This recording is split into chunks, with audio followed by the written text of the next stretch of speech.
नमस्कार प्रेक्षकांनो, स्वागत आहे आपल्या मराठी यूट्यूब चॅनलवर। आज आपण पाहणार आहोत जेवल्यानंतर शतपावली किती आणि का चालावी। पहिलं, किमान 5 ते 10 मिनिटे। दुसरं, उत्तम 10 ते 15 मिनिटे। तिसरं, पावले साधारणपणे 500 ते 1000 पावले पुरेसे असतात।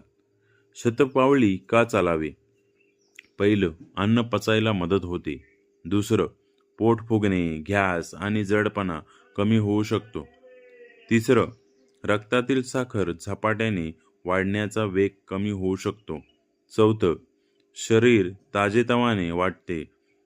पाचवं, आळस आणि झोप येणे कमी होऊ शकते। कशी चालावी? पहिलं, हळूहळू आणि आरामात चालावे। दुसरं, मोबाईलमध्ये डोके खुपसून नाही, निवांत चालावे। तिसरं, धावू नये किंवा जोरदार व्यायाम करू नये। चौथं, विशेषतः रात्रीच्या जेवणानंतर चालणे फायदेशीर ठरू शकते। अशाच नवनवीन माहितीसाठी आपल्या चॅनलला लाईक, सबस्क्राईब, शेअर आणि कमेंट्स करायला नक्की विसरू नका।